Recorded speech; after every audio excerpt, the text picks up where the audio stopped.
If you're new to this, this is round two of the debate tournament. If you want to check round one, go in our old video because it's still there. This is now, we're at the quarterfinals. The semifinals and the finals will be on our next video. So let's start it off. So we got Michael Knowles, we have Sam Harris, we got Russell Brand, we got Megyn Kelly, we got Charlie Kirk, we have Alex Jones, we got Ben Shapiro, and we got Tucker Carlson. So let's start off with the first bracket. Having Alex Jones on this list is it feels weird, but again, that's just how the cards fell. That's just our card. To have to make it to the second round, whatever. All right, that's just how the cards fell. I would argue too, Russell Brand, but we gotta have a couple wild cards. Let's see if they can pull off a Cinderella story and make it to the top. We'll see. Is there a dark horse? Is there a dark horse in this division? Well, we'll leave the comment to determine who you think the dark horse in each division is.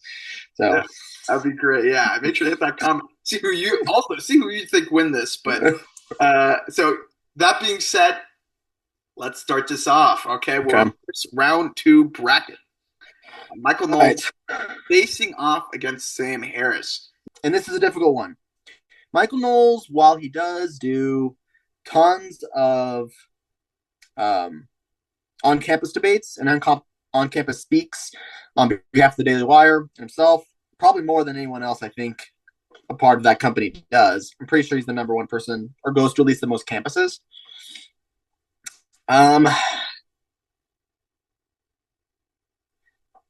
And then you have Sam Harris on the side, right? Who's basically I think the left-wing most intellectual person, who does actually a quite good job of forming arguments and debates for a number of people. Has gone a bit crazy since 2016, though, as we kind of talked about before. Trump just kind of changed a lot of people's minds, and he's now become kind of a more left-wing guy.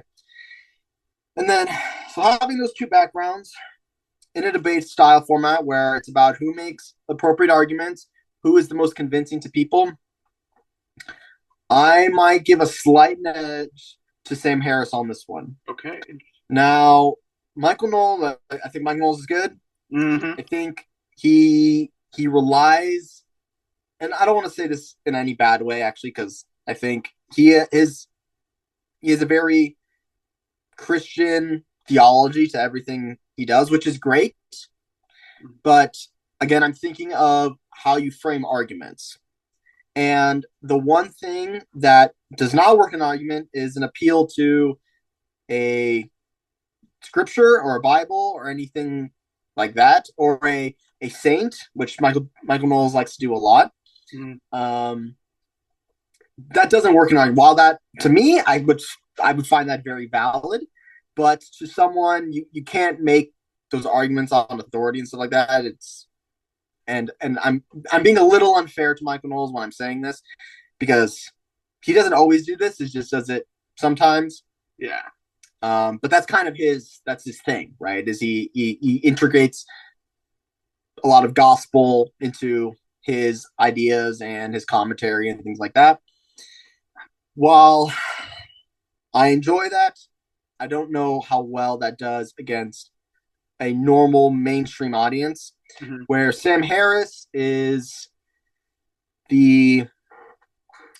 like I kind of said in the other video that he's kind of their Jordan Peterson mm-hmm. example of where you have like two kind of clashing minds. Was that debate between Jordan Peterson and Sam Harris, and the way I described how I thought that debate turned out, I think also is kind of a little bit relevant to this discussion here. So I am going to put a slight edge to Sam Harris on this one. Yeah, I would go Sam Harris too in this one. I just also think the experience of Sam Harris and the people he competed against. I mean, I don't know much about Michael Knowles personally, but I know he hasn't debated the kind of prestige that Sam Harris went up against. And just that being said, Sam Harris handling himself, despite the fact that I saw a recent interview with him and Ben Shapiro on the Free Press, so you could check that out. Mm-hmm. I'm not plugging anything, but if you want to watch that, that's like a 2-hour long. I wouldn't want to watch that debate. Yeah, it was good for sure. It was right before the election, so that's why they're right. Right. In that debate too. Mm-hmm.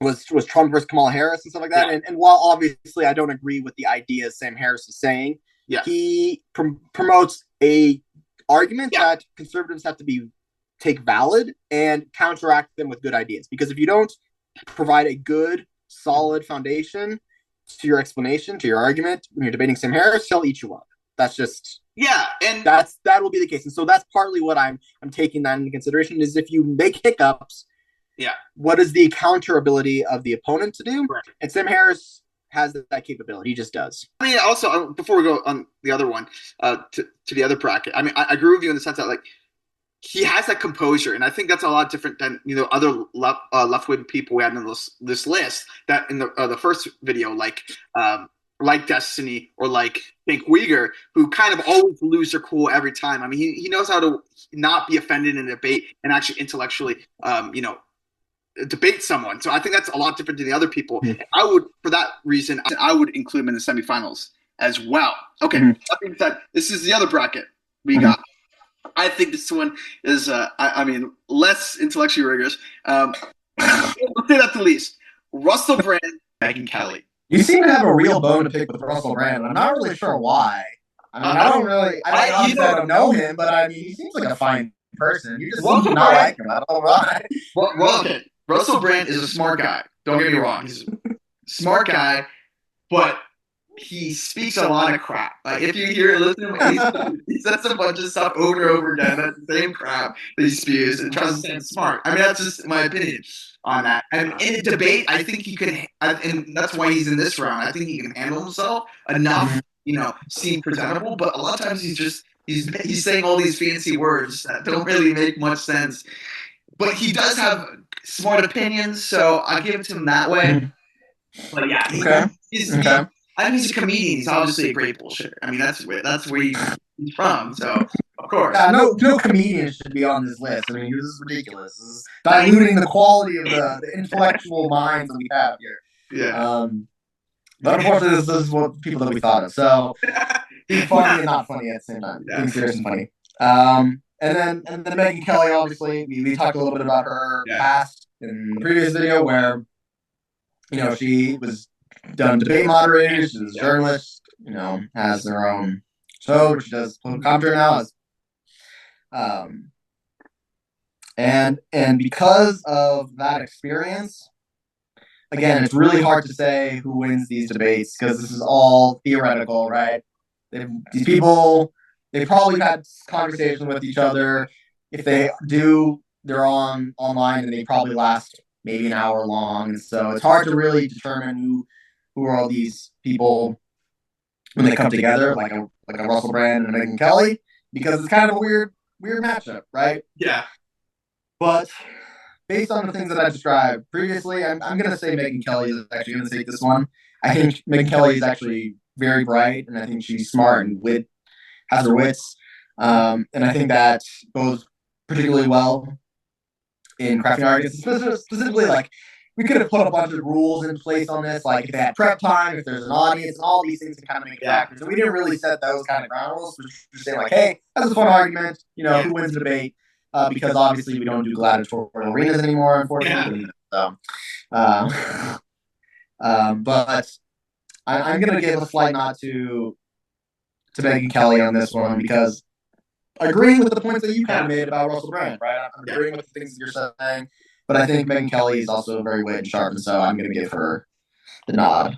Yeah, I actually think Russell Brand will handle himself in debate, but the thing is, I think in terms of facts and logic, I think Megyn Kelly would be the best choice in terms of this bracket. And I'm pretending like I could be any better than any of these people, right? So I'm totally armchair quarterbacking when I'm saying I'm kind of judging people, but in actuality, I'm way out of my league for any of these people that are way more talented than we are. So, but it's like there's people like sports casters or like people who do fantasy football. It's like we call these players trash, even though we know we would be a lot worse than them. But we just do it because that's what we like doing.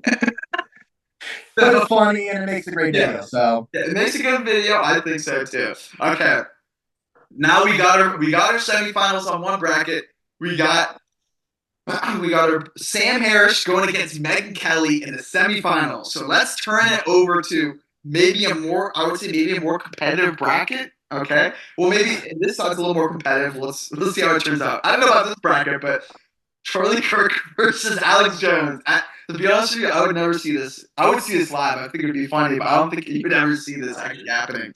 Yeah, it'd be tough to really determine. I don't want to say that they have a lot of things to agree upon, but Yeah. there's probably not a lot that they disagree upon. Yeah. Now, obviously, Alex Jones is kind of an outlandish guy who says is known for his conspiracy theories, and sometimes he gets right, sometimes he gets things right, but it takes 20 years for us to figure it out.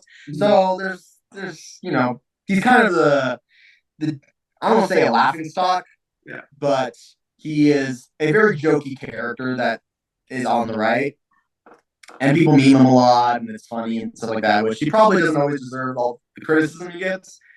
But that being said, against someone like Charlie Kirk, who is an excellent debater, who does it basically for a living at this point, when he's not throwing MAGA hats into the crowd before the 2024 election, right? He's out debating students, and they're all screaming at him, calling him fascists, and all sorts of nasty things that we're all kind of used to doing at this point. But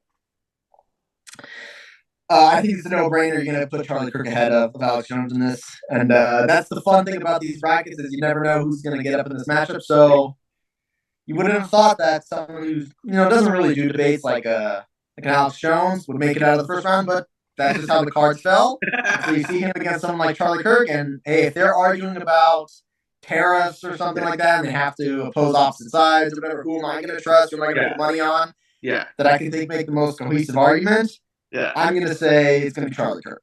Damn. I was really hoping for the dark horse here, Alex Jones. I mean, that's the dark horse. I don't think you understand what that means, but all right. But like with March Madness, like Fayetteville State, like some school you never even heard of, making it to the Sweet 16 or something. I mean, going after round one, it's kind of like, oh, you kind of want to cheer for them a little. You can hope, I guess. You can hope, but again, this is my mind, and I can only have so much to describe and to pull upon this stuff from. So sadly, Alex Jones didn't make it, but you have a good point. I mean, let's be honest here. Charlie Kirk appeals to a more mainstream. You can say his base, conservative base, Turning Point is a legitimate base, and you can say Alex Jones has been labeled as maybe whether you agree or disagree as someone who says the conspiracy theories, right? That's just how it is. And Charlie Kirk has been a great debater in college campuses. He's talked to people with completely different points of view and tried to talk in a respectful way to all these people despite being different views. And for that reason, I mean, Charlie Kirk is, that's why he's there. And I agree with you. It's a great spot for a semifinal. Okay, so our final quarterfinal pick here. We got Ben Shapiro going against Tucker Carlson. All right. Well, I actually think this would be a great debate. I would definitely watch it. I would say they agree with each other on a lot of things, but also they disagree with each other on a lot of things. But I think both would be interesting to watch. The reasons why they don't disagree with each other. What do you think? I think now more than ever they disagree with each other, and this is a little bit off from the ideas of this theological who wins in a debate given any topic essentially. But since Tucker Carlson's left Fox News, he's had tons of very controversial figures and said very controversial things that I think are quite misleading, and that's my personal opinion on that. And he's hurt a lot of credibility from me since doing the things that he's been doing over on his X show. But again, if he can create an argument, that's one thing. Now, this is a little bit unfair because he is more of a journalist type, which is a very, very different thing than, say, a political commentator like a Ben Shapiro type, where his job is to say his opinion compared to a journalism side where you are asking questions, right? And your opinion is devolved from this. So really, this is kind of an unfair thing, but.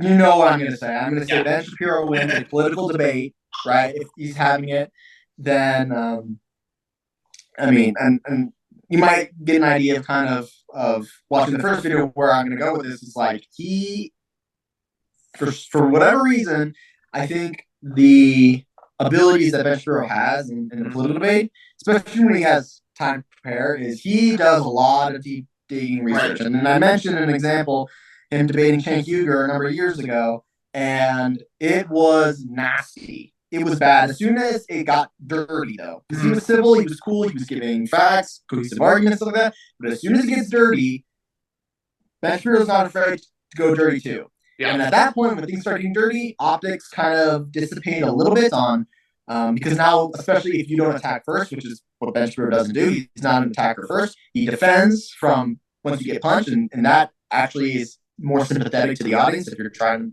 be appealing to people watching. And there's a lot of things that Tucker Carlson has been saying in the last year or so that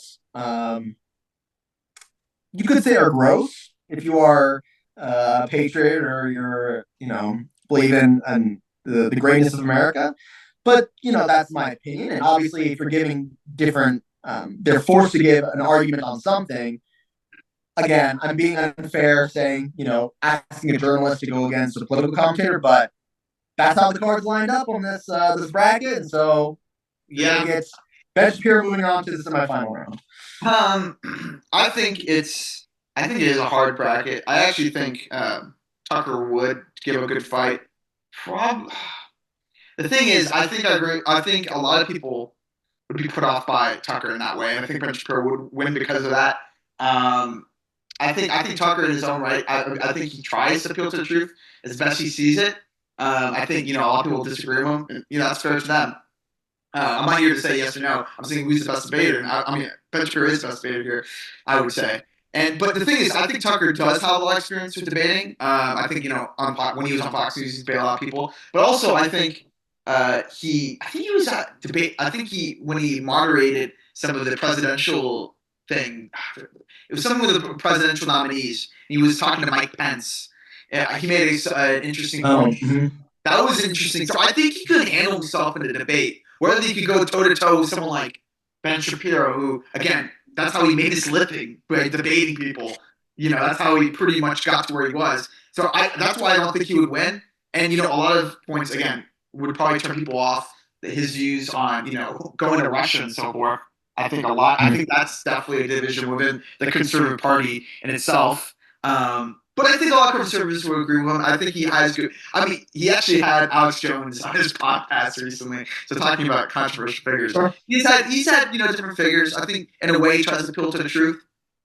I think I know why a lot of people would be upset by what he says. But yeah, that being said, I think Ben Shapiro wins it here. If we're going to go off debating in our semifinals, we got Sam Harris going against Megyn Kelly and Ben Shapiro going against Charlie Kirk. I think this is just going to get a little more interesting and harder to determine, but I think we'll be able to do it. So if you like us, make sure to hit that subscribe button. Make sure to give us a thumbs up. And make sure to watch our last video of our semifinal and final round of the debate. Great talking to you, Cooper. Yep, great talking to you.